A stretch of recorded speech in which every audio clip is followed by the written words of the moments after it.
of the biggest questions people ask themselves when they go to buy a new home is, do I really need a real estate agent for new construction? A lot of people assume they don't for two main reasons. One, they think it'll be a fairly simple, straightforward process that the builder salesperson will help them through. And two, they think they're going to get a better deal on the house if they don't come with an agent that the builder has to pay. Unfortunately, neither of those points are valid. The builder salespeople are definitely there to protect the builder's best interest, not yours. So trusting the builder salesperson to walk you through everything perfectly probably isn't a great idea. As far as getting a better price without an agent goes, builders can't reduce the price of homes that they sell to unrepresented buyers because it would introduce a low comparable sale into the neighborhood. Then all the appraisers appraising the next few houses would be forced to include that low comp on their appraisals, and it would in turn pull down the value of all the rest of the similar homes in the neighborhood. This would obviously cause a huge problem for the builder by forcing them to discount several more homes just to get those next homes financed. Obviously, no builder wants to open up that can of worms and disrupt their ability to keep increasing prices. Let's face it, builders love to implement routine price increases every month. So this is why builders never reduce their prices for buyers who come in without an agent. When buying new construction, having a good agent who really knows what they're doing can help protect you in 5 main ways. The first is that they help protect your deposit. They can quickly identify every applicable contingency in that builder's contract that might apply to you. Unlike a resale contract that can give a buyer 20 or more reasons to back out in some state's contract, the majority of builder contracts only have the same 3 contingencies. The first is usually if you can't qualify for financing with their approved lender. The second is if they fail to complete the home within 2 years. But as we know, that's not very common anymore because the builders are mostly building spec inventory to have standing and ready to go when you come in. And the last reason is if they can't convey clear title on the home that they're trying to sell you. An experienced agent also knows to request a copy of the builder's contract in advance of that signing appointment so that we can carefully read it before we get there. We also slow down that salesperson to make sure that you fully understand what you're signing. We interpret all the legalese for you and point out any clauses that are particularly relevant to your particular transaction. When you come in without an agent present, they typically try and rush you through the signing of that 60 to 100 page contract in 45 minutes or less. After all, they're commissioned salespeople. They just want to free themselves up as quickly as possible so that they can get back out there on the sales floor and greet more new customers that are walking into the model home. Because of this, I personally bring the contract printed out on paper with all of the relevant clauses highlighted with a yellow highlighter. Like I said, these days the builders all have you read and e-sign the contract digitally. This makes it even harder to read carefully and makes that printed out and highlighted copy even more important to have on hand. It's also the agent's job to make sure that you are 100% aware of all the dates and deadlines tied to the contingencies in the contract. Things such as the loan application deadline, the full loan approval deadline, inspection deadlines, mandatory walkthroughs that you have to attend, and alternate lender applications if the builder's main lender can't get you approved. Another big one that's come up recently is the fact that we have to analyze all the ancillary services that some builders are now requiring you to use in order to purchase their home and get their incentives. Things like solar panel lease terms, residuals on those lease terms. I've seen some of them where the lease runs for 20 years and the solar panels are done at the end of that time, past their useful lifespan, but you still have $8,000 or $10,000 worth of residual you got to pay at the end of it. So we look at things like, is it worth leasing that system or should you just buy the system? Sometimes leasing the system can limit you and not allow you to do things like add extra panels or battery backups if they're needed. Another ancillary service that I'm seeing builders require more and more often these days is the use of their homeowner's insurance policy. We're going to look at things like the deductibles on that policy and the coverage. Things like the roof coverage in particular. Is the roof covered under a cash value that's depreciated over time?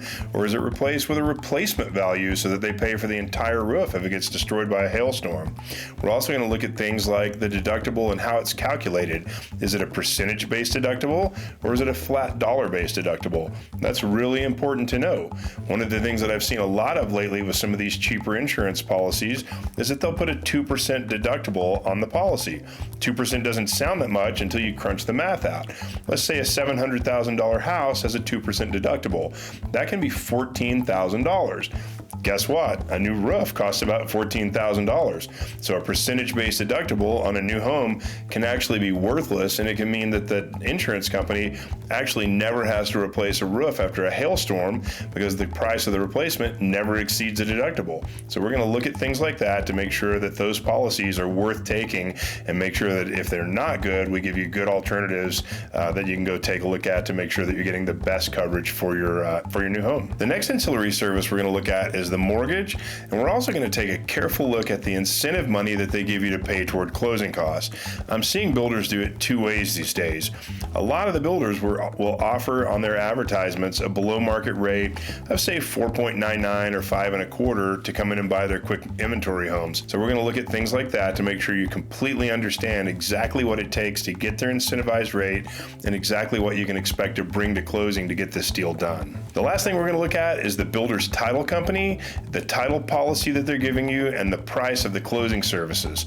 We want to make sure that they're not padding the closing costs with too many unnecessary fees, and we also want to make sure that they're flexible and they're going to accommodate you in the time frame that you need for the closing.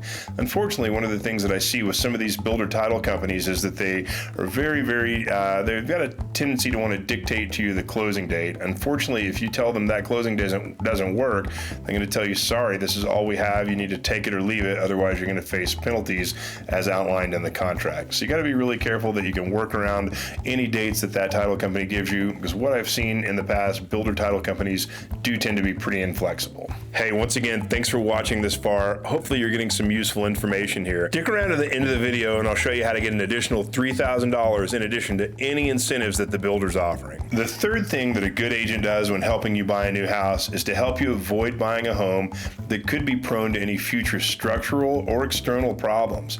We're going to do that in a few ways. One of the main things that a good agent does is request and interpret the soil survey in the engineering report. We're also going to look at the plot plan as well. The plot plan will show how the drainage is mapped on the lot. In conjunction with the soil survey and the engineering report, we can often get a good bead on whether or not that house is going to have drainage issues, which can lead to things like foundation heaving and foundation settling, which you really want to avoid. That engineering soil survey that we analyze for you is going to talk about expansive soil content that they found when they take a core sample in your lot, and it's also going to show you at what depth they encountered the water table. Obviously, if the water table is too high, you can end up with basement flooding and major foundation problems. So that's one of the key things that a good agent looks for when we analyze that engineering report. I also personally walk every lot that my clients are considering, and I'm going to do things like assess the grade and the drainage, and I'm also going to look at basic things like the elevation of the lot that they're considering in relation to all the surrounding lots or topography. The last thing you want as a buyer is to get a lot that sits on low ground with high houses all around it, because every time it rains, every time those houses water their lawn, or every time the snow melts off, all of that drainage can come from high ground down to the low ground that your house sits on, and it drains right into your foundation. So these are things I look at and I'll advise on to make sure that my clients aren't choosing a lot that could be prone to having a lot of drainage and foundation problems in the future. The next thing a good agent does with regard to the house is attend all of the initial consultations with the building superintendent, and we're also going to attend the pre-drywall walk, the blue tape walk, and the final walkthroughs to help make sure that your house is delivered properly and to make sure that we catch anything during those walkthroughs that needs attention or correction. We basically give you another experienced set of eyes in your corner to make sure that the construction superintendent doesn't glaze over any problems or try and pass off any sloppy work or basically omit anything that you paid for in the options for your house. Next, if we do find problems during those walkthroughs, we're going to step up and help ensure that the builder actually remedies them prior to closing on the transaction. After we give you our set of eyes on everything, the last thing we're going to do is schedule a formal inspection with an official third-party home inspector. We're going to make sure that they do things like scope the sewer line and run a radon test. One of the biggest problems I see on brand new houses are obstructions in the sewer lines or bellies or bows in the sewer lines. A lot of times when the builders backfill the lot, they'll put too much pressure on the dirt and it'll push a bow or a belly into the sewer line. If you don't find this out until after the warranty runs out, that can cost $13,000 to $20,000 quite often to remedy. So you really want to catch that if it happens while the house is still under warranty and make sure that the builder takes care of it. In addition to catching things in those walkthroughs and inspections, a good agent's also going to look for external problems that could affect the home's future value as well. Things like railroad tracks, oil and gas production, water treatment plants, landfills, airports nearby, or things like road noise from busy highways. All of that stuff can affect the future sellability of a house, so a good agent's going to try and help you pick a lot that isn't affected by any of those things. The fourth main thing that an agent does is pretty obvious, but it's the most important one of all. That's helping you negotiate the best price and terms with the builder. A good agent is really familiar with every builder in the area, their incentives, their price points, and their available inventory. The reason for that is builders are often way more likely to come down on price if you can show them a similar piece of a local competitor's inventory that's beating them. So it's really important that your agent not only understands the builder that you're standing in front of, but all of the other builders in the area. An experienced agent who routinely deals with builders tends to know what each and every builder in the area will and won't do. Some builders hold firm on price, and others are a lot more likely to negotiate on price. Also, a good agent knows what each salesperson is like. Some builders have multiple salespeople in the office, and a good agent who's dealt with all of them knows which ones are easier to deal with and easier to get things out of.